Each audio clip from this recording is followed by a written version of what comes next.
ဒီနေ့ဖခင်သခင်ကကျွန်တော်ဖခင်သခင်ကို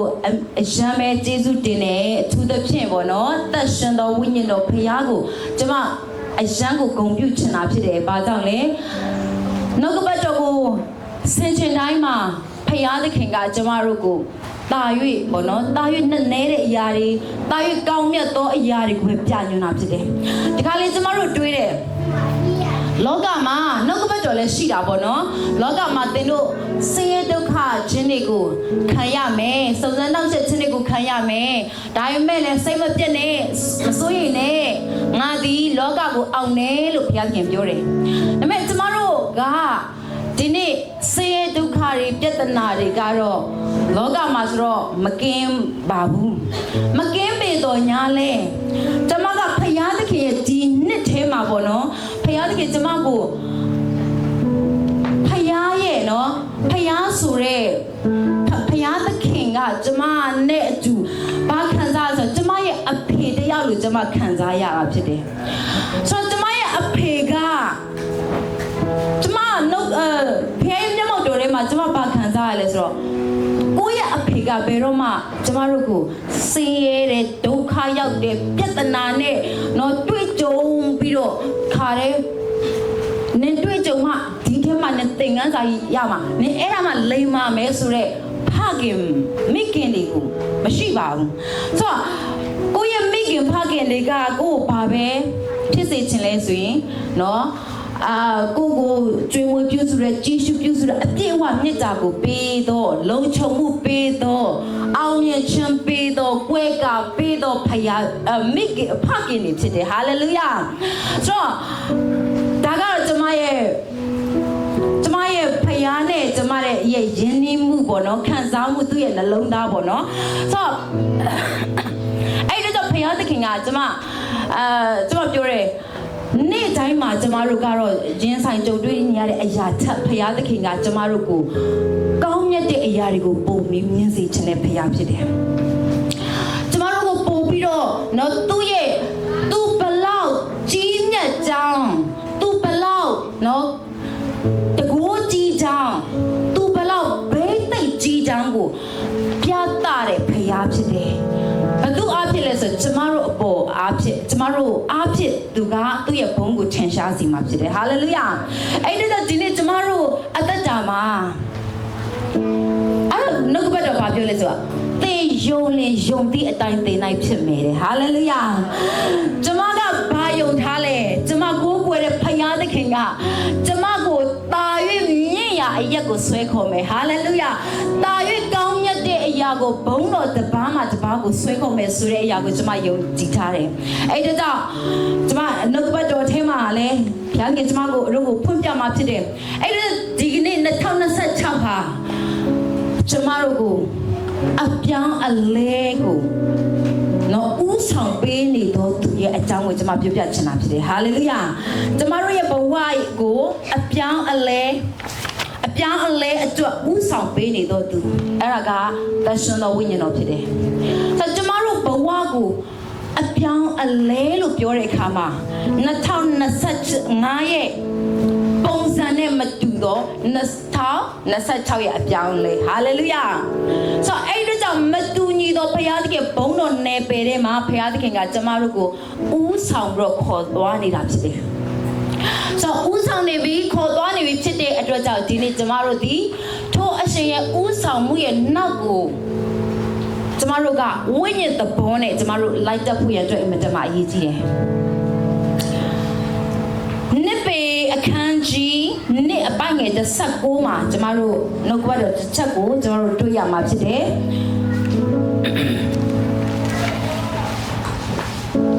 နှစ်ပေနှစ်အပိုင်းငယ်16မှာပြောလဲဆိုတော့လွတ်ခြင်းအခွင့်ရှိသည်ဟုဝန်ခံလျက်ပင်ကိုယ်တိုင်ပုတ်ပြတ်ခြင်းဤကျွန်ဖြစ်ကြ၏အဘယ်သို့နည်းဟုမူကားလူကိုနိုင်သောအရာသည်လူဤသခင်ဖြစ်၏ဒီနေ့ကျမတို့ကယေရှုခရစ်အားဖြင့်သရှင်တော်ဝိညာဉ်တော်အားဖြင့်ကျမတို့အားလုံးဒီလွတ်ခြင်းအခွင့်ကိုရရှိပြီလားလွတ်ခြင်းအခွင့်နေရရှိပြီလွတ်ခြင်းအခွင့်ကိုလည်းဝန်ခံပြီဟာ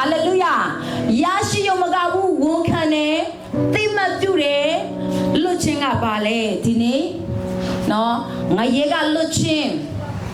ကျမတို့ရဲ့နော်အတိတ်ကလွတ်ချင်းချုံနောက်ခြင်းတွေကနေလွတ်ချင်းအများကြီးတွေကနေ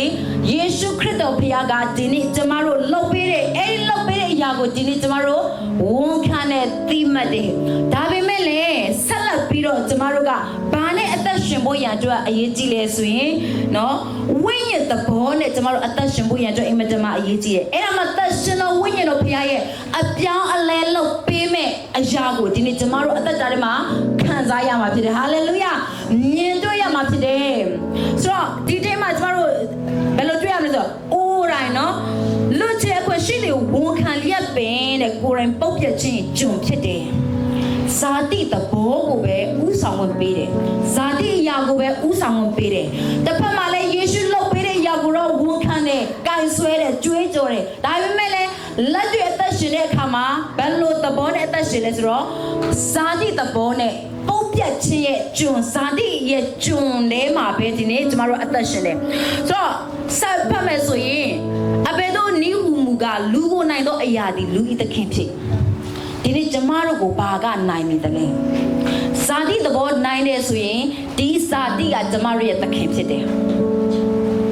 ကျမတို့လောကအရာကကျမတို့ကိုအနိုင်ယူနေတယ်ဆိုရင်လောကအရာဟာကျမတို့ရဲ့သခင်ကျမတို့ရဲ့ဖယားဖြစ်နေတာဖြစ်တယ်စာဝတ်နေရေးကပဲကျမတို့ရဲ့သခင်ဖြစ်မယ်ကျမတို့ကိုနိုင်တယ်ဆိုရင်စာဝတ်နေရေးကကျမတို့ရဲ့သခင်ဖြစ်တယ်ဖုန်းကကျမတို့နိုင်တယ်ဂိမ်းတွေကကျမတို့ကိုနိုင်နေတယ်ဆိုရင်အဲ့ဒီအရာကကျမတို့သခင်ဖြစ်ဖယားသခင်သည်ကျမတို့ရဲ့သခင်မဖြစ်နိုင်ဘူးဖြစ်တယ်လွတ်ခြင်းကိုပေးတဲ့ယေရှုခရစ်တော်သည်ကျမတို့ရဲ့သခင်မဖြစ်နိုင်ဘူးဖြစ်တယ်အဲ့ဒီကအင်မတန်အရေးကြီးတယ်ဒီကနေ့အကြောင်းအလဲကိုယူဆောင်ပေးမဲ့ဥဆောင်ပေးနေတဲ့သက်ရှင်သောဝိညာဉ်တော်ဖယားသခင်ကဒီနေ့ကျမတို့ကိုနော်ဒီနေ့ဆွဲခေါ်ပေးနေတယ်ဒါပေမဲ့ကျမတို့ကဝိညာဉ်သဘောနဲ့ကျမတို့ကအသက်ရှင်ဖို့ရတဲ့အင်မတန်အရေးကြီးတယ်ဆိုတော့ဒီအရာကိုကျမတို့ကြည့်ချအဖြစ်ဒီနေ့ဖယားသခင်ကျမတို့အပေါ်မှာလှုပ်ဆောင်မဲ့နော်အရာကိုဒီနေ့ကျမတို့အင်မတန်နော်တတိထားဖို့ရအတွက်အရေးကြီးတယ်လွတ်ချင်းခွင့်ကိုကျမတို့ရတယ်ကဲတင်ချင်းတွေကျမတို့ရတယ်အရာခတ်သိမ်းဖယားသခင်ရဲ့နော်တက်ဆွမ်းနိုင်တဲ့လှုပ်ဆောင်တဲ့အခွင့်အာဏာနောက်ဆုံးယေရှုဘာပြောထားလဲဆိုတော့ငါရဲ့နာမကိုအမိပြုပြီးတော့နေတို့တွေနော်အခွင့်အာဏာကိုသုံးပါတယ်ဟာလေလုယာဖယားယေရှုရဲ့နာမကိုအမိပြုပြီးတော့ဒီကနေ့ကျမတို့မှာရှိတဲ့အခွင့်အာဏာတွေကိုဒီနေ့ကျမတို့ကင်ဆယ်ပြီးတော့လောကကြီးထဲမှာကျမတို့ရက်တည်ဖို့ရအတွက်ဖခင်အလိုရှိတာဖြစ်တယ်ဟာလေလုယာဖခင်အလိုရှိတာဖြစ်တယ်ကျမတို့ဒီသူတပားနဲ့မတူညီသောထူးခြားသောသူတွေဖြစ်တယ်ဘာကြောင့်လဲယေရှုရဲ့နာမကိုကင်ဆယ်ခွင့်ရဖြစ်တယ်နောက်တစ်ခုကဒီနေ့အခွင့်အာဏာကိုသိသောသူတွေဖြစ်တယ်ဟာလေလုယာဒီနေ့ကျမတို့တယောက်ချင်းစီတိုင်းကိုယ့်ရဲ့အခွင့်အာဏာကိုသိမယ်လို့ကျမယုံကြည်တယ်ကိုယ့်ရဲ့အခွင့်အာဏာကဒီနေ့အင်မတန်မှဖယားသခင်ပေးထားသောနော်ကောင်းကြီးမင်္ဂလာတစ်ပါးဖြစ်တယ်ဖယားသခင်စတင်ပြီးတော့နော်လူကိုဖန်ဆင်းကြတဲ့ကနော်သင်တို့ဒီနေ့မြေကြီးကိုအုပ်ဆိုးပြီးတော့နိုင်စေဆိုတဲ့အဲ့ဒီစကားတစ်ခုအဲ့ဒီလွဲပြောင်းခြင်းတစ်ခုဒီနေ့ကျမတို့အတွက်လုံလောက်သောယေရှုတော်ဖြစ်တယ်ဟာလေလုယာလုံလောက်သောကောင်းကြီးမင်္ဂလာဖြစ်တယ်အဲ့ဒီအရာကိုအဲ့ဒီလောဝတ်ချက်ကိုမြောက်များစွာသောသူတွေမရရှိပါဘူးမြောက်များစွာသောသူတွေမသိသောသူတွေအတုံးမပြုတ်တတ်သောသူတွေမကင်ဆွဲတတ်သောသူတွေမြောက်များစွာရှိတယ်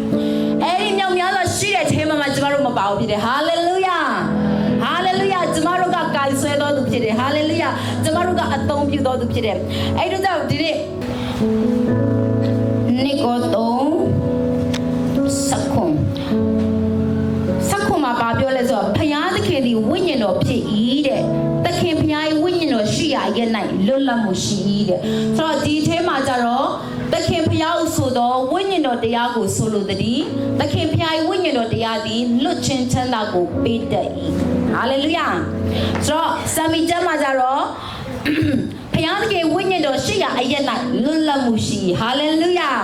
ဒီနေ့သက်ရှ ရှင်သောဝိညာဉ်တော်ဖယားရှိသောနေရာအရက်သက်ရှင်သောဝိညာဉ်တော်ဖယားအုပ်စိုးသောနေရာအရက်မှာဒီနေ့ကျမတို့ရောက်ရှိလာပြီဆိုရင်ဒီနေ့ကျမတို့ကအော်တိုလွတ်မြောက်ခြင်းတွေရတာဖြစ်တယ်ဝမ်းမြောက်ခြင်းတွေကိုရတာဖြစ်တယ်ဟာလေလုယာဒီနေ့ကျမတို့ရဲ့နော်ပူလောင်တောကတွေချုံနှောင်ခြင်းတွေကျမတို့စိတ်ပိုင်းဆိုင်ရာတွေဒီနေ့လွတ်လပ်မှုကိုပေးတော်ဖယားဖြစ်တယ်အပိုင်ငယ်18ကိုကျမတို့တွားကြည့်အောင်ကျမတို့အတူကနော်ဖတ်ကြည့်အောင်အပိုင်ငယ်18ငါတို့ရှင်များတို့ဒီမြေတော်ကိုဝိညာဉ်နာမည်ကြီးတို့ဒီတရား၏ဘုံလေးတို့ကိုကြည့်ပြီးဒီတရား၏ဒီရောက်တာတို့တို့သာပြီးတာ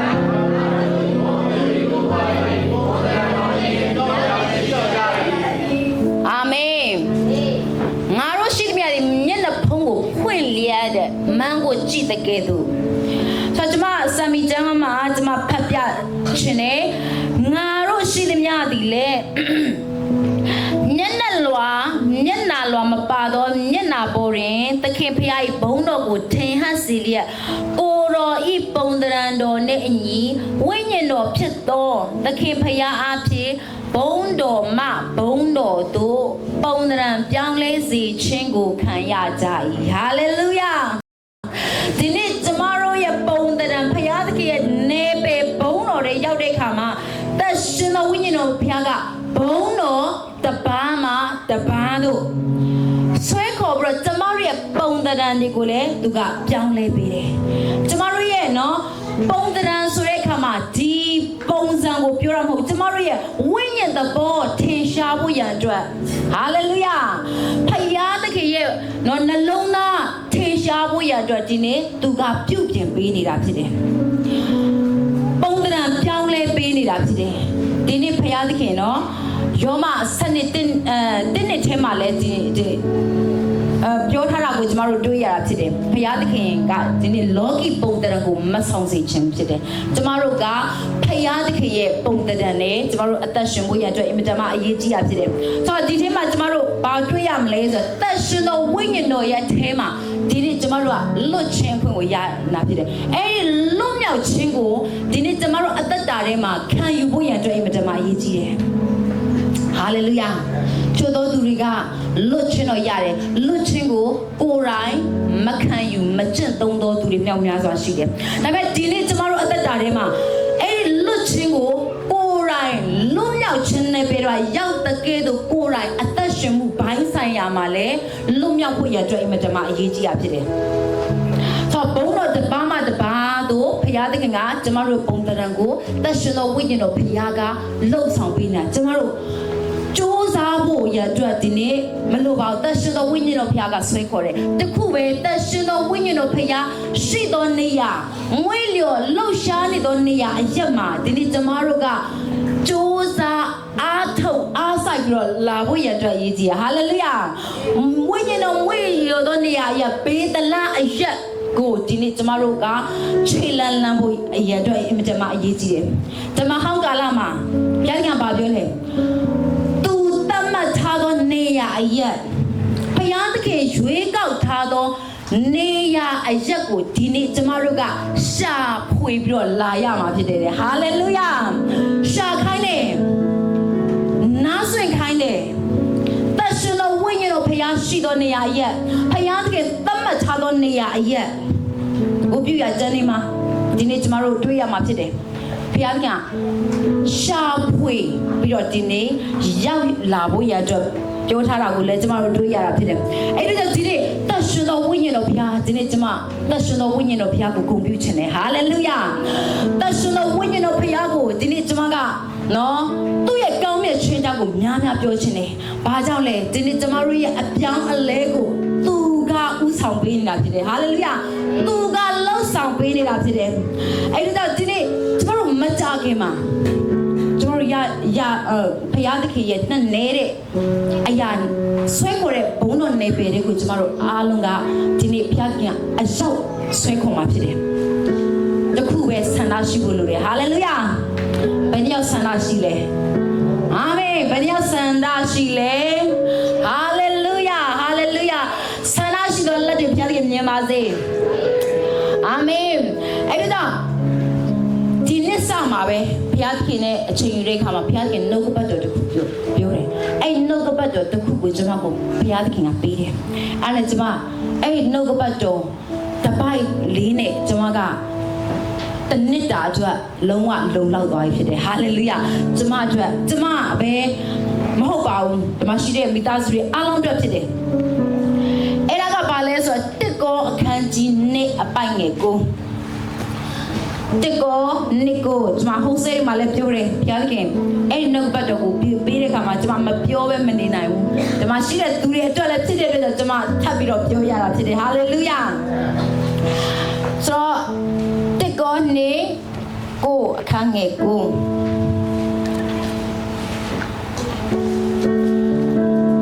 ကျွန်တော်တွေ့မဲ့ဆိုရင်အားလုံးဒီကွာနှုတ်ကိုဖွင့်လဲဖတ်ကြည့်အောင်1 2 3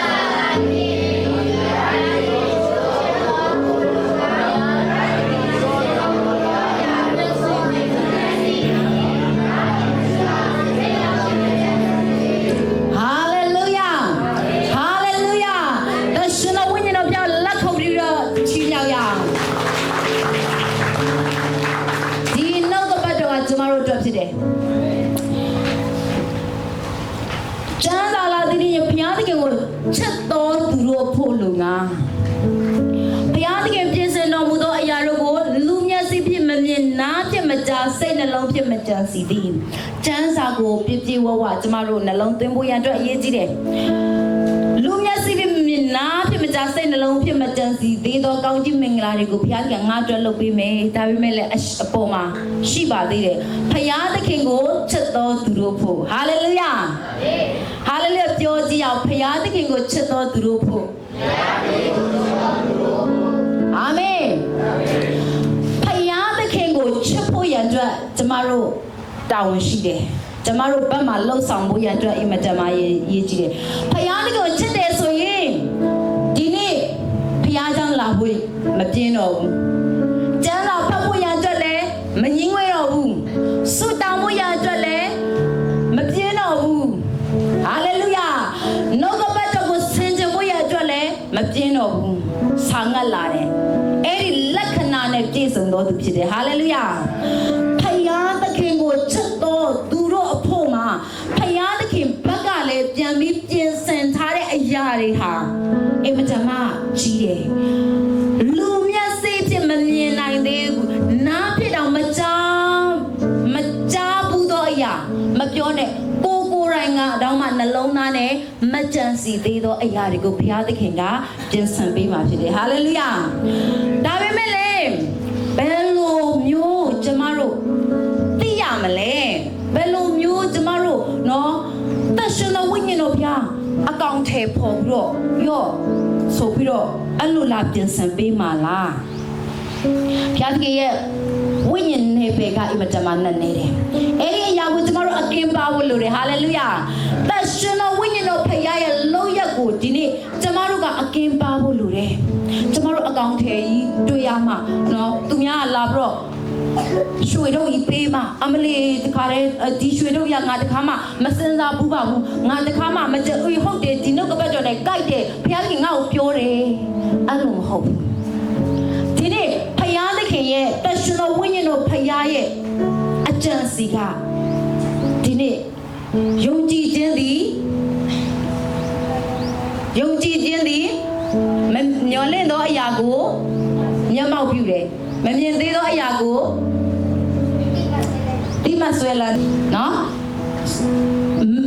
သူကမဖြစ်သေးသောအရာတွေကို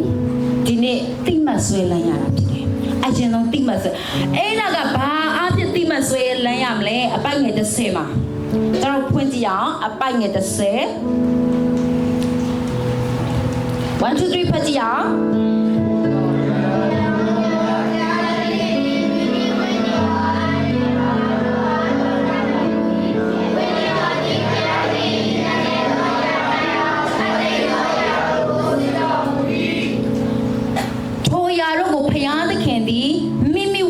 အဖြစ်ငါတို့အဖော်ပြမယ်ဟာလေလုယာ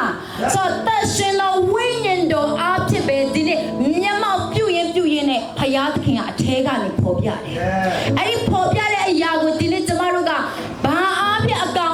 ရမလဲဆိုတော့ဒီနှုတ်အားဖြင့်အကောင့်ထဲပေါ်ရတာဗျာဟာလေလုယာတရှင်တော်ဝိညာဉ်တော်ဘုရားကသင်တို့ကိုပေါ်ပြလာတော့မယ်နှလုံးသားတွေကပေါ်ပြလာတော့မယ်အဲ့ဒီအရာကိုနှုတ်ကနေဒီနေ့ကျမတို့ဝန်ခံထုတ်ရမှာဖြစ်တယ်တုံးတန်16တက်မှာဒီလိုပဲပြောတယ်နှလုံးသားကြံစီတဲ့အရာကတဲ့လူနဲ့ပဲဆိုင်တယ်ဒါပေမဲ့ရှာနဲ့ပြန်ပြောတဲ့အရာကဘယ်သူပိုင်သွားလဲ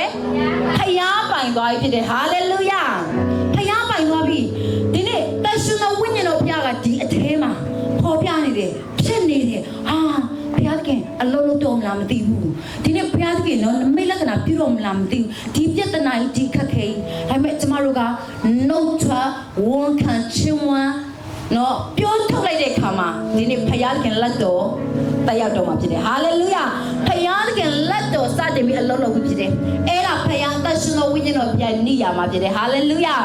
တရှင်တော်ဝိညာဉ်တော်ဘုရားရဲ့တဘောတော်ဖြစ်တယ်ဒီနေ့ယုံကြည်ခြင်းရှိသောသူနဲ့ပဲဘုရားသခင်ကအလုံးလုံးမှာဖြစ်တဲ့အတွက်ကြောင့်ဒီနေ့ကျမတို့ကမမြင်သေးသောအရာတရှင်တော်ဝိညာဉ်တော်ဘုရားက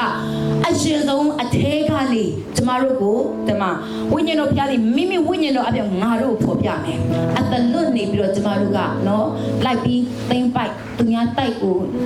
ကြည့်တဲ့အခါမှာယေရှုနာမနဲ့ကသိမ့်ပိုက်တယ်သူများကောက်တယ်ကိုကဘာမှမျက်မှောက်မပြူဘုရားသခင်ရဲ့ဘုန်းတော်ထဲမှာမနေဘဲနဲ့လိုက်ပြီးတိမ်ပိုက်ရမရဘူးဖြစ်တယ်အဲ့ဒါကြောင့်ဒီနေ့ဘုရားသခင်ကနော်သူများရဲ့ဟာကိုအဲ့လိုပြောတဲ့ခါမှာတတ်မှတ်သူဖြစ်တယ်နော်ဒီနေ့ဘုရားသခင်ကကျမတို့ကိုဒီအထဲကနေပဲ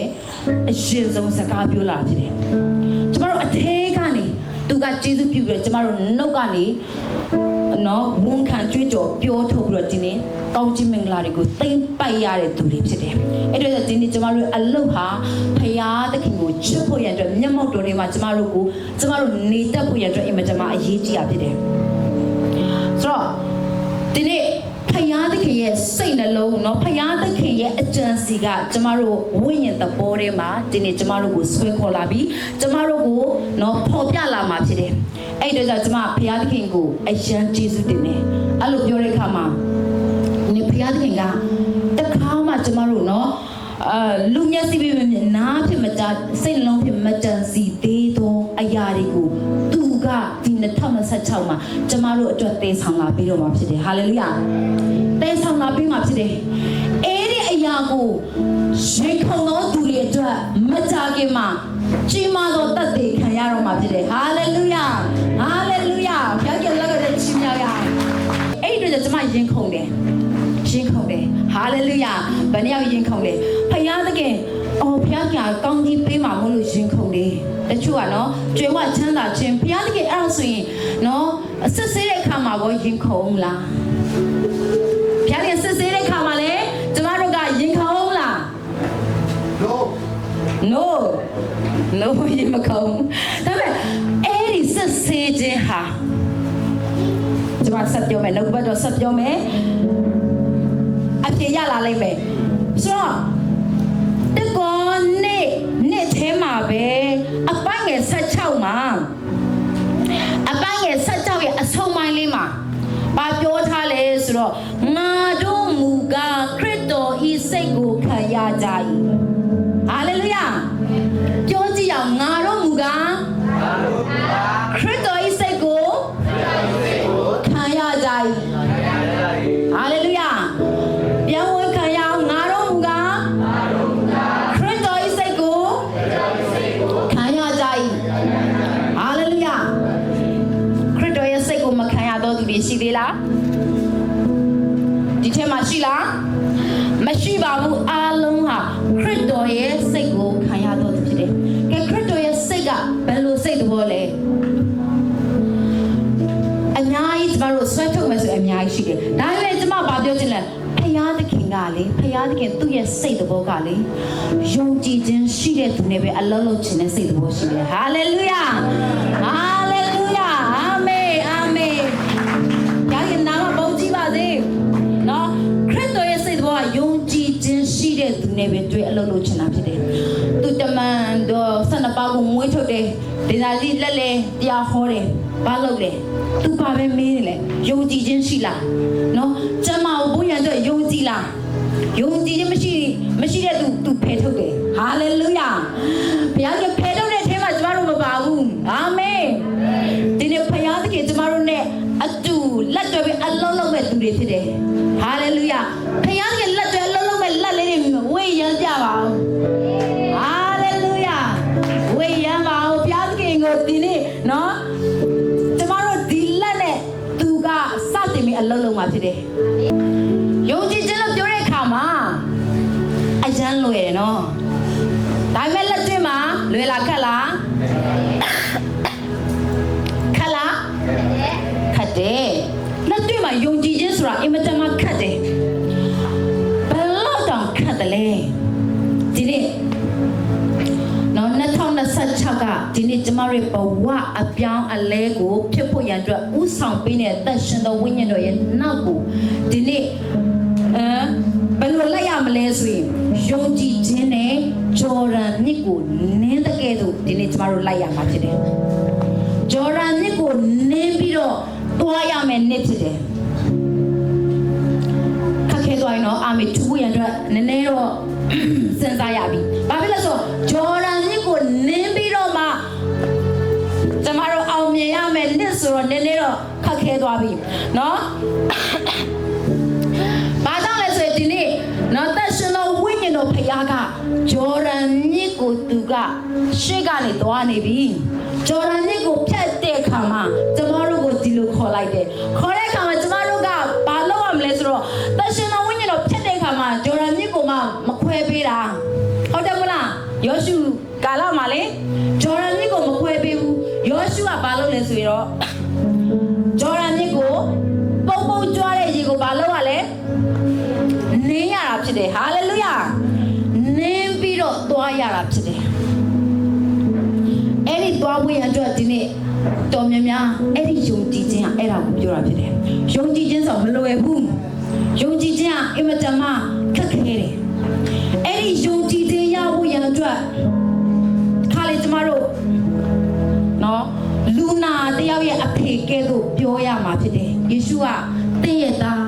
ကျမ်းမာမယ်လို့တင်ထင်သလားအဲ့လိုပြောတဲ့အခါမှာကျွန်တော်ယုံနေဒါပေမဲ့မယုံနိုင်တဲ့အရာကိုလည်းဖယားသခင်မာစတော်မူပါတဲ့သူအော်ဟစ်ရတာဖြစ်တယ်ဟာလေလုယာဒီနေ့တခါလေကျမတို့မလုံနိုင်ဘူးယုံကြည်ခြင်းအတွက်ကျမတို့နော်ဆုံးဖြတ်ရခက်တဲ့အရာကတခါလေအဲ့လိုမျိုးကျမတို့အော်ဟစ်ရတဲ့အချိန်လည်းရှိပါတယ်ဟာလေလုယာကျမတို့အော်ဟစ်ရတဲ့အချိန်ရှိတယ်အဲ့လိုအော်တဲ့ခါမှာလည်းရိုးသားအော်တဲ့ခါမှာယေရှုကသူ့ကိုအနာကနေမပြောက်စေဘူးလားပြောက်စေတယ်မယုံနိုင်တဲ့အရာကိုလည်းကိုရောမဆပေးပါသူစဝေစွာဖြစ်နေရင်လည်းဖခင်သခင်အကျင့်မမြင်ပါနဲ့ဟာလေလုယာအဲ့ဒီအရာအတွက်ဒီနေ့เนาะကျမတို့ဂျော်ဒန်မြစ်ကိုကူးရအတွက်မောရှေကတော့နည်းနည်းသက်သာတာပေါ့မောရှေကဖခင်နင်းလက်ကိုမြောက်လိုက်တာနဲ့ကုန်းပေါ်တာနဲ့သူ့ရဲ့เนาะလူမျိုးတွေကကုန်းအတိုင်းရှောက်ရတာနည်းနည်းသက်သာတယ်အခုဟာနည်းနည်းခတ်သွားပြီဘာဖြစ်လဲကျမတို့ကမောရှေလက်ထပ်မဟုတ်ဘူးယောရှုလက်ထပ်ဖြစ်နေပြီဟာလေလုယာအဲ့ဒီယောရှုကာလမှာကျမတို့ကသက်ရှင်တော်ဝိညာဉ်တော်ဘုရားကဖြတ်နေပြီဂျော်ဒန်မြစ်ကို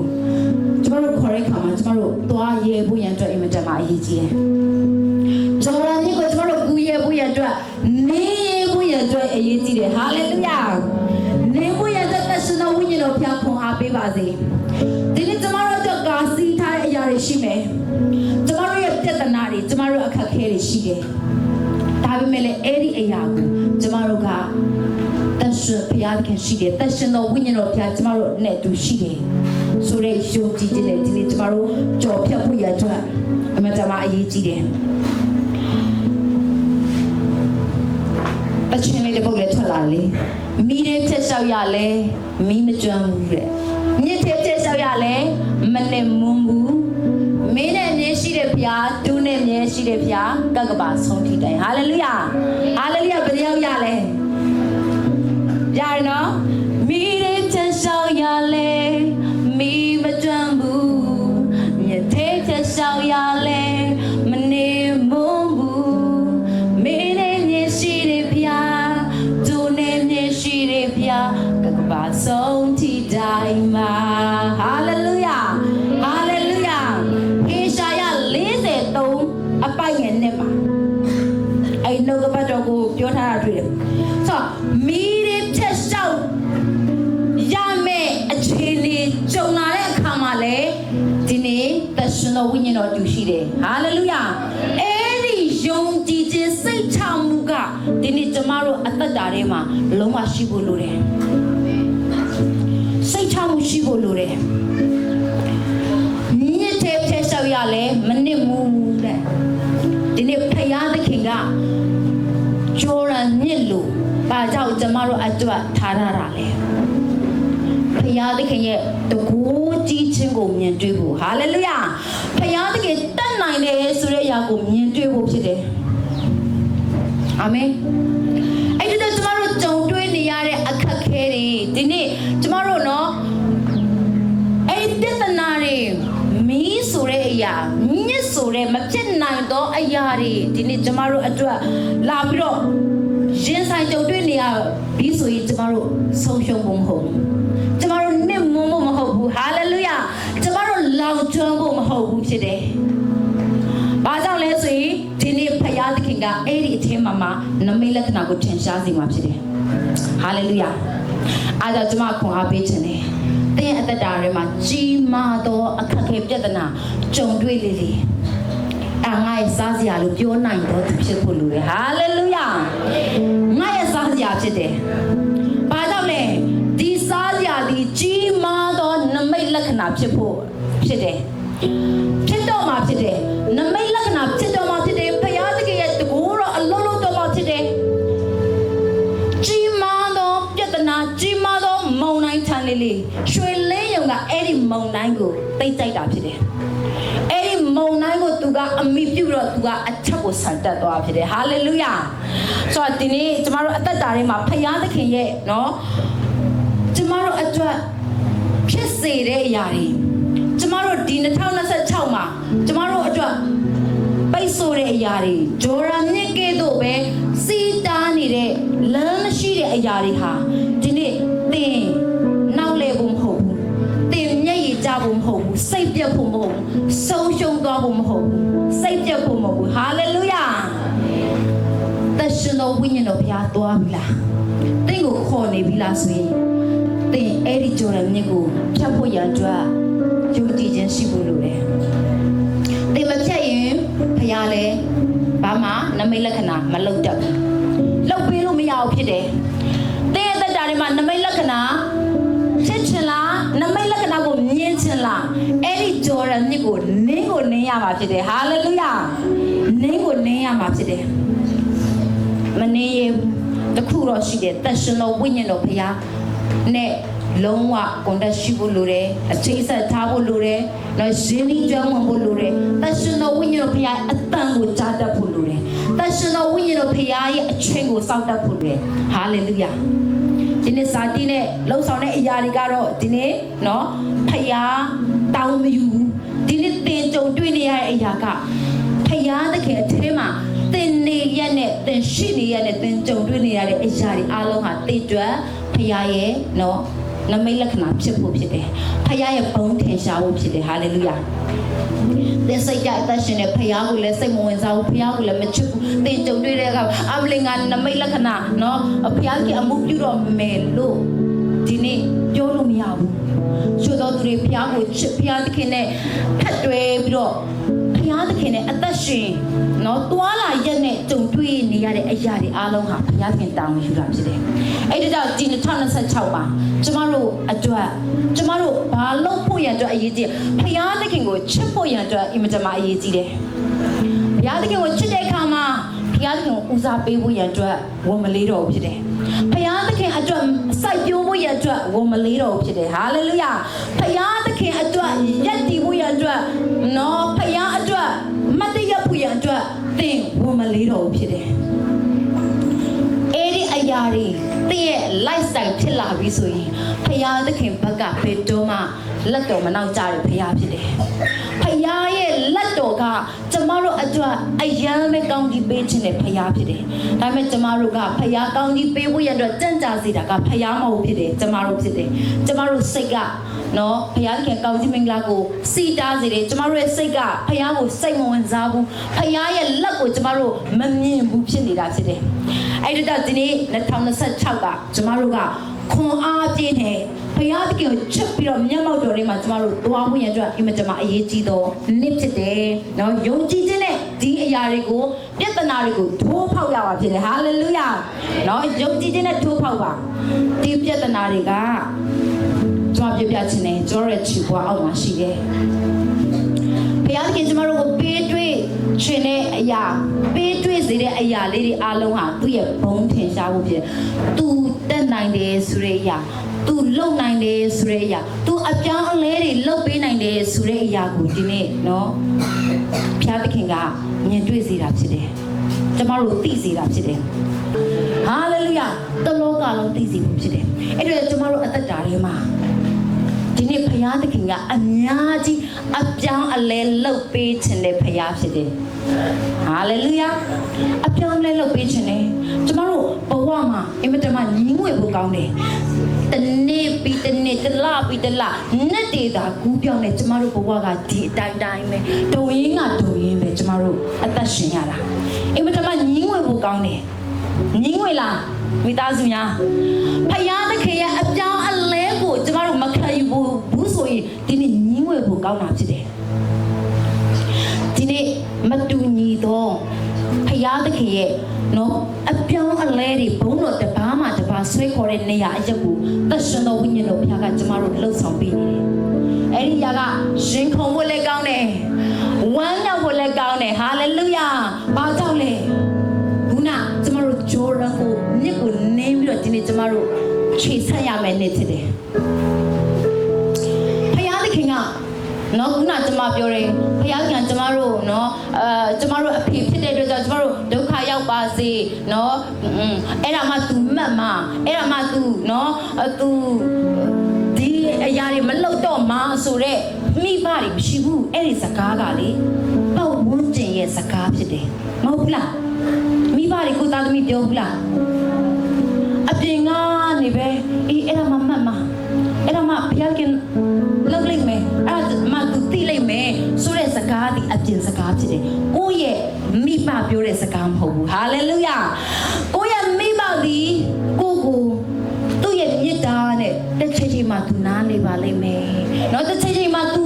ငါရဲ့မြတ်တာကိုသိလာပါလိမ့်မယ်ဆိုးရင်တော့မရင်တော့နော်ကိုကိုအသိမှမပြုတ်ရင်တော့အဲ့ဒီစကားပဲပြောတာမဟုတ်ဘူးလား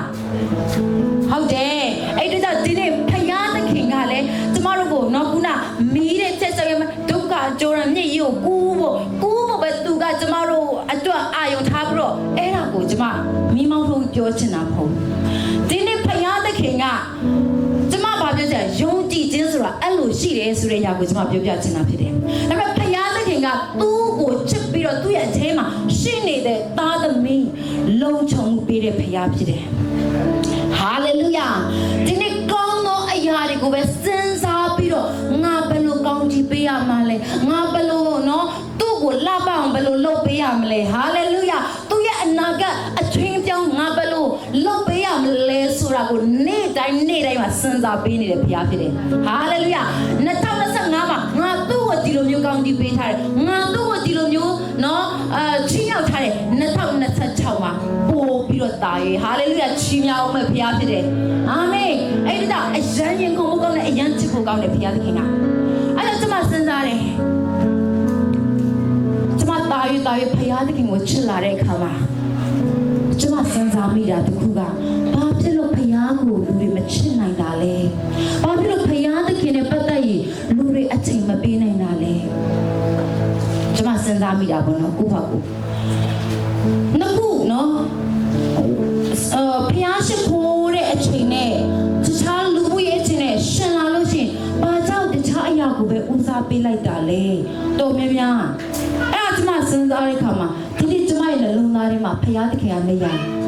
ဘု ယားသခင်ကိုချစ်တဲ့အခါမှာလေကျမကဖယားကိုပဲဦးစားပေးချင်လာတဲ့နှလုံးသားကဒီထဲမှာထွက်ပေါ်လာတာဖြစ်တယ်။ဘာကြောင့်လဲကျမတို့ဖယားသခင်ကိုကိုးကွယ်ရကောင်းကြီးရလို့ကိုးကွယ်တာမဟုတ်ဘူး။ဖယားသခင်ကိုကိုးကွယ်ရင်းနဲ့ကောင်းကြီးရဖြစ်နေတာဖြစ်တယ်။ဟာလေလုယာ။အားကြောင့်ဖယားသခင်ကတော့အတော်များများသောသူတွေကဒီနှုတ်ကပတ်တော်ကိုမပြောရဘူးမီးတဲ့ဖြတ်လျှောက်ရတဲ့အချိန်မှာတော့ဒုက္ခရောက်တဲ့အချိန်မှာဘုရားသခင်အဲ့ဒီနှုတ်ကပတ်တော်ကိုအဲ့ဒီယုံကြည်ခြင်းနဲ့ဖြတ်ရမယ်ဆိုတဲ့နှုတ်ကပတ်တော်ကိုမကြားချင်ဘူးပေါ့နော်မကြားချင်ပေတော့ညာလဲဒီနေ့ဘုရားသခင်ကကျမတို့ကိုလူတွေကဘာပဲကြားချင်တာလဲဆိုကောင်းကြီးမင်္ဂလာပေါ့နော်ကြွယ်ဝချမ်းသာခြင်းတည်တဲ့နာအဲ့ဒါကအင်မတန်မှကောင်းတယ်ဒီနေ့ကျမတို့ကလည်းကျေဝချမ်းသာတဲ့ဒေသနာကိုကျမတို့ကလည်းပြောနေပါတယ်။ဘာကြောင့်လဲ။ကျမတို့ကဖယားသခင်ရဲ့ကိုယ်စားလှယ်တွေဖြစ်လို့ဖြစ်တယ်။ဟာလေလုယာ။ဟာလေလုယာ။အဲဒီဖယားသခင်ကိုယ်စားလှယ်ကဖယားသခင်လောကကြီးရဲ့ဆလွတ်တဲ့အခါမှာအနာယောဂနဲ့ဆေးရမွေးတည်ပြီးတော့ဘာရောက်မှမပေါက်တဲ့ပုံစံနဲ့သူ့ရဲ့ကိုယ်စားလှယ်ကိုသူဆေးလို့မလား။ Hallelujah နှုတ်ကပတ်တော်ထဲမှာဒီလိုပဲပြောတယ်သင်တို့ကငါရဲ့ကိုယ်စားလှယ်ဖြစ်တယ်ဖခင်ရဲ့ကိုယ်စားလှယ်တွေဖခင်သခင်ဘုန်းကိုပယ်ဆောင်တဲ့သူတွေဖခင်သခင်ရဲ့တကူကိုဒီနေ့သင်အားဖြင့်ပဲပေါ်ထွက်လာမှာဖြစ်တယ်အဲဒါကြောင့်သင်ဟာရိုးရိုးလူမဟုတ်ဘူးသင်ဟာနေချင်တယ်လို့နေလို့မရတဲ့သူဖြစ်တယ်ကိုယ်စားလှယ်တန်တမန်တွေဆိုတာကလေအမြဲတမ်းလေ့ကျင့်ရတာဖြစ်တယ်အမြဲတမ်းကိုဂရုစိုက်ရတာဖြစ်တယ်ဟာလေလုယာအမြဲတမ်းယုံကြည်ခြင်းကိုပြုစုနေရတာဖြစ်တယ်အာမင်ဘာကြောင့်လဲဆိုရင်ဒီနေ့ကျမတို့ကခရစ်တော်၌ကြွယ်ဝတော်သူဖြစ်ဖို့လိုတယ်ခရစ်တော်၌ကျမ်းမာတော်သူဖြစ်ဖို့လိုတယ်ခရစ်တော်ရဲ့ဘုန်းအတွက်ခရစ်တော်ရဲ့မျက်နှာကိုထောက်ထားခြင်းအဖြစ်ကျမတို့ကနော်ဟီးရိုးတွေဖြစ်တယ်ဟာလေလုယာအဲ့ဒါကြောင့်ကျမတို့ကကိုယ်ပုံစံကိုယ့်ရဲ့နေထိုင်နော်ကျမတို့ရဲ့နော်ဘယ်လိုခေါ်မလဲကျမတို့အကျင့်စာရိတ္တတွေအားလုံးကိုဒီနေ့ကျမတို့ကနော်ပြုပြင်ရတယ်နော်အနေထိုင်လေးကိုကျမတို့ကဆင်ခြင်ရတယ်ကျမတို့ကလောဘာကြောင့်လဲတာမန်လူမဟုတ်တဲ့အတွက်ကြောင့်ဖြစ်တယ်ဆိုတော့ကျမနှုတ်ကပတ်တော်အထက်ကလူတစ်ယောက်ရဲ့အကြောင်းနဲ့ခွန်အားပေးခြင်းတယ်အဲ့ဒါကတရားသူကြီးမတ်စာအခန်းကြီး7အပိုင်ငယ်1မှာဒီနှုတ်ကပတ်တော်ဒီလူတစ်ယောက်ကကျမတို့ခွန်အားယူရမယ့်သူဖြစ်တယ်အဲ့ဒီသူကဘယ်သူလဲဆိုတော့ယေဖသဖြစ်တယ်အဲ့ဒီယေဖသကနှုတ်ကပတ်တော်ထဲမှာဘာရေးထားလဲဆိုရင်တရားသူကြီးအခန်းကြီး7အပိုင်ငယ်1ကျမအဲ့ဒီနှုတ်ကပတ်တော်ကိုရေးပြီးတော့ကျမဒိတ်လဲကောက်မှတ်ကိုဒီနေ့ရက်က7ရက်တလဖြစ်တယ်ဟာလေလုယာဒီနှုတ်ကပတ်တော်ကိုကျမတို့ဆွဲကြပြီးတော့ဒီနေ့ကျမတို့နှစ်တွေကိုကြော်ဖြတ်ရအောင်နေ့ရက်တွေကိုကြော်ဖြတ်ရအောင်ဟာလေလုယာအဲ့ဒါကဘာကိုပြောချင်တယ်လဲဒီဖက်တာတရားသူကြီးအခန်းကြီး7အပိုင်ငယ်1ကိုကျမတို့တွေ့မယ်ဆိုရင်ကျမတို့အတူတကွဖတ်ကြည့်အောင်ဂီလအမျိုးသားယေဖသသည်ခွန်အားကြီးသောသူရဲ့ဖြစ်၏သူ့အဘကဂီလသူ့အမိကပြည်တစားဖြစ်၏เนาะအဲ့ဒီဟာလေးကိုမှတ်ထားမယ်ပြီးတော့အပိုင်ငယ်နှစ်ကိုဆက်သွားကြည့်အောင်ဂီလဤမယားဖွားမြင်သောသားတို့သည်ကြီးသောအခါတင်းသည်အခြားတစ်ပါးသောမိန်းမဤသားဖြစ်သောကြောင့်ငါတို့အဆွေမျိုးနှင့်အတူအမွေမခံရဟုယေဖသကိုဆို၍နင်းထုတ်လေဟုတ်ပြီအဲ့ဒီထိရထားမယ်ဆိုတော့ကျမတို့ယေဖသရဲ့เนาะအကြောင်းအရာလေးကိုဒီ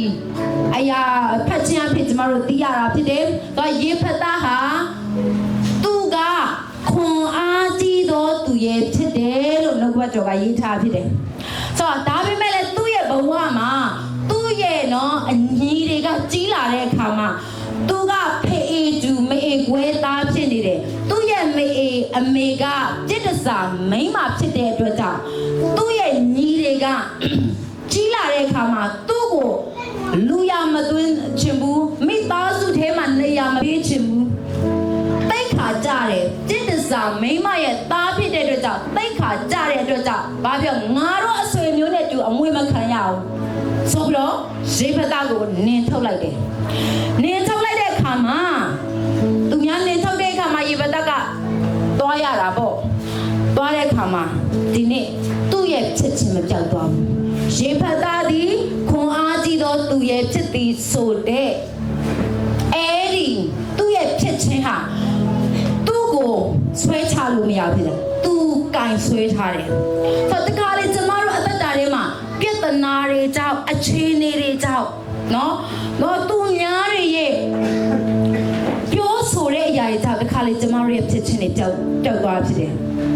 တိတ္တစာရဲ့သားဖြစ်တယ်ဆိုပြီးတော့သူ့ကိုနိုင်ပြီးပြောတဲ့အခါမှာနော်သူကိုဒီကနေ့ကျမတို့ခံစားရမှာဖြစ်တယ်တချို့သောသူတွေရဲ့နှလုံးသားကလေစာရန်အယံအသုံးချလို့ကောင်းတဲ့နှလုံးသားရှိတယ်စာရန်ဆွဆွဲသမျှကိုခံပြီးတော့ဘယ်လိုခံလဲနှိမ့်ချပြီးတော့ခံတဲ့နှလုံးသားဟုတ်တယ်လေသူပြောတာမှန်တယ်ဟုတ်တယ်ငါကပြစ်ဒစာမိန်းမပြစ်ဒစာရဲ့သားပြစ်ဒစာမိန်းမရဲ့သားပဲဆိုပြီးတော့အဲ့ဒီဆွဆွဲစာရန်ဆွဆွဲတဲ့အရာကိုတခါလေကျမတို့ကနော်ကျမတို့ကြားမယ်တတ်သိတော့မခံရဘူးတတ်သိခံပြီးတော့ပြန်တဲ့အခါမှာတတ်သိခံတာတစ်မျိုးဖြစ်သွားတာကတစ်မျိုးကျမတို့အတတ်သိမခံရင်အဲ့ဒါဘာလဲစာရန်ကဆွဆွဲနေတာကျမတို့ရဲ့ဖြစ်ခြင်းပျောက်လို့မဖြစ်ဘူးဆိုတော့ယေဖသကသူ့ရဲ့ဖြစ်ခြင်းမပျောက်ဘူးသူ့ရဲ့ညီတွေသူ့ကိုမောင်းထုတ်လိုက်တယ်သူကတိတ္တစာရဲ့သားလို့ပြောပြီးတော့သူ့ကို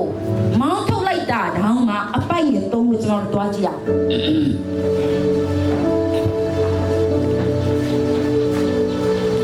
အောင်မှာထိုအခါယေဖသသည်ညီတို့စီမှချက်သွား၍တောမပြည်၌နေသဖြင့်ရက်ပေါ်သောသူတို့သည်သူ့ထံမှစီဝေး၍သူ့နောက်သို့လိုက်ကြ၏တဲ့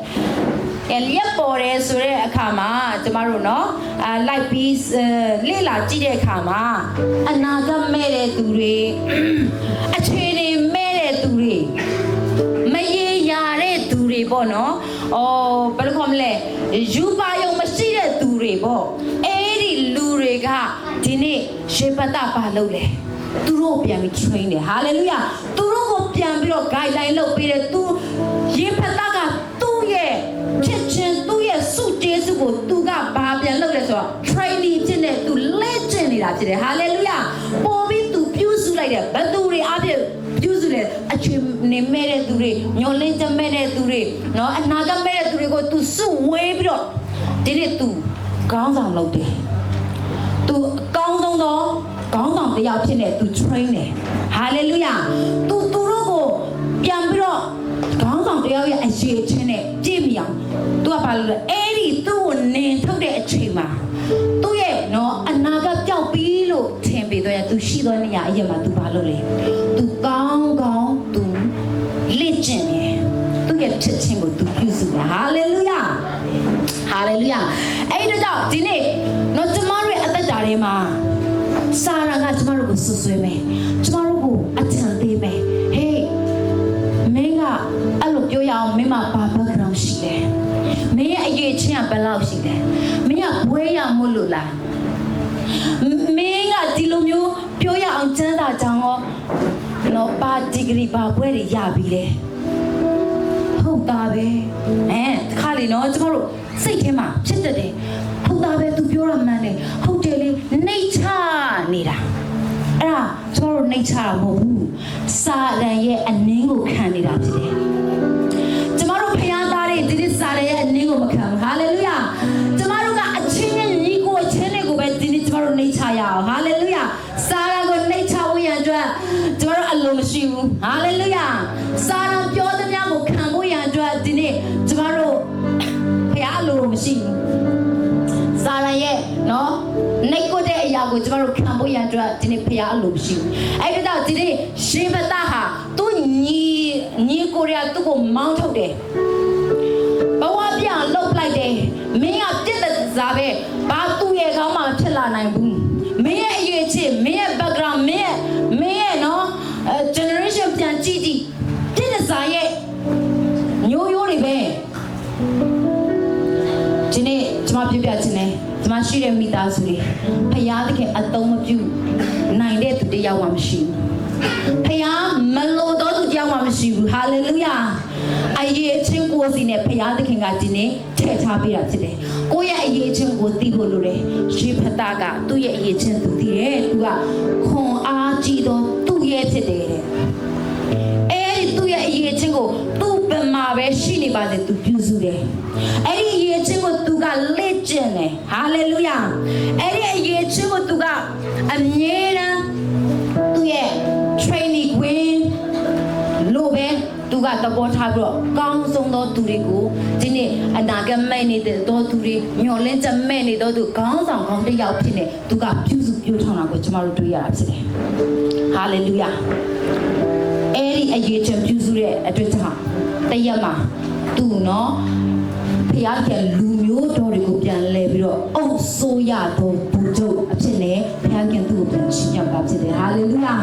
ဟာလေလုယာအဲ့ဒါကြောင့်ဒီနေ့ဖခင်ကကျမတို့ကိုနော်အလုံးလုံးမှာဖြစ်တယ်ကျမတို့စာရန်စွတ်ဆွဲတာကိုနော်ခေါင်းငုတ်ခံတော့သူတွေမဖြစ်ဖို့ရအတွက်အရေးကြီးတယ်ဆိုတော့အပိုင်ငယ်29မှာကျမတို့ဘာတွေ့ရလဲထာဝရဘုရားရဲ့ဝိညာဉ်တော်သည်ရေပဒအပေါ်သို့တက်ရောက်၍အိမ်မကျမအရေးကြီးတဲ့အဲ့စကားထာဝရဘုရား၏ဝိညာဉ်တော်သည်ရေပဒအပေါ်မှာတက်ရောက်သူသည်ဂိလပြည်မနာရှေပြည်ကိုရှောက်လျက်ဂိလပြည်မစ္စပါမြို့သို့လွန်၍အမ်ဘုံလူတို့ရှိရာသို့ခြိသွားလိသူစတဲ့အလုံးလုံးတဲ့အခါမှာဘာနဲ့အလုံးလုံးလဲထာဝရဘုရား၏ဝိညာဉ်တော်ကသူ့အပေါ်မှာတက်ရောက်တယ်ဟာလေလုယာဆိုတော့အဲ့ဒီတော့ဒီနေ့ကျမတို့အသက်တာမှာသက်ရှင်သောဝိညာဉ်တော်တကူတော်တက်ရောက်ဖို့ရန်ကြွေးမှကျွန်မအရေးကြီးတယ်အဲ့ဒီအရာဒီအရေးကြီးဆုံးသောအချက်ဖြစ်တယ်သက်ရှင်သောဝိညာဉ်တော်ဘုရားတက်ရောက်ဖို့လိုတယ်ကျမတို့ဘာလို့အောင်မြင်ဖို့ရန်အတွက်ကျမတို့ခြေလန်းလန်းသောအရာဟာသက်ရှင်သောဝိညာဉ်တော်ဘုရားကျမတို့အပေါ်မှာတက်ရောက်ဖို့ရန်အတွက်အရေးကြီးပါတယ်သက်ရှင်သောဝိညာဉ်တော်ဘုရားကိုနော်တင်းပေါ်မှာသက်ရှင်သောဝိညာဉ်တော်ဘုရားတက်ရောက်တဲ့အခါမှာဒီနေ့နော်ဘုရားသခင်ကစတင်ပြီးတော့နမိတ်လက္ခဏာတွေပြုအောင်မြင်ခြင်းတွေကိုစတင်ပြီးတော့လုပ်တော်မှာဖြစ်တယ်။အားကြောင့်ဘာပြောလဲစမှုဟာကိုရတာပဲဒီနေ့နော်ကျမတို့ဘက်မှာပြင်ဆင်စရာရှိတာကိုကျမတို့ကပြင်ဆင်ဖို့ရအတွက်အရေးကြီးတယ်။ကျမတို့တိုက်ဖို့ရအတွက်ကျမတို့ပြင်ဆင်ရမယ်။လိုအပ်သောညင်းတွေယထာတွေလက်နက်စုံတွေကျမတို့ဘက်မှာနော်လိုအပ်သောလက်နက်ကရိယာတွေအစုံပဲနော်ကျမတို့ပြင်ဆင်ဖို့ရန်အတွက်လူတွေအားကြောင့်လဲအောင်မြင်ဖို့ရန်အတွက်ကျမတို့ပြင်ဆင်လာဖြစ်တယ်ဟာလေလုယာဟာလေလုယာဆိုတော့အဲ့ဒီတော့နော်သက်ရှင်သောဝိညာဉ်တော်ဘုရားရဲ့အတန်ကိုကြားတတ်ဖို့လိုတယ်ကျမတို့အသက်တာထဲမှာအရေးကြီးတယ်နော်သက်ရှင်သောဝိညာဉ်တော်ဘုရားဥဆောင်မှုရဲ့နောက်ကိုလိုက်တတ်ဖို့လိုတယ်သက်ရှင်သောဝိညာဉ်တော်ဘုရားကိုဆာငတ်ဖို့လိုတယ်ဟာလေလုယာနော်အဲ့ဒါကြောင့်အပြောင်းအလဲကိုအဲ့လိုမှပဲဒီနေ့ကျမတို့အသက်တာထဲမှာအပြောင်းအလဲကိုဖြစ်စေလာမှာဖြစ်တယ်ဟာလေလုယာအကြည့်အဆိုကသက်ရှင်သောဝိညာဉ်တော်ဖြစ်တယ်ဟာလေလုယာသက်ရှင်သောဝိညာဉ်တော်အတန်ကိုကြားတတ်ဖို့လိုတယ်သက်ရှင်သောဝိညာဉ်တော်ရဲ့ဥဆောင်မှုရဲ့နောက်ကိုလိုက်တတ်ဖို့လိုတယ်သက်ရှင်သောဝိညာဉ်တော်ဖခင်ကိုဆာငတ်ဖို့လိုတယ်ဟာလေလုယာဟာလေလုယာအဲ့ဒါကြောင့်ကျမတို့အသက်တာထဲမှာဖခင်သခင်ရဲ့ဘုန်းတော်ထဲမှာနော်ရင်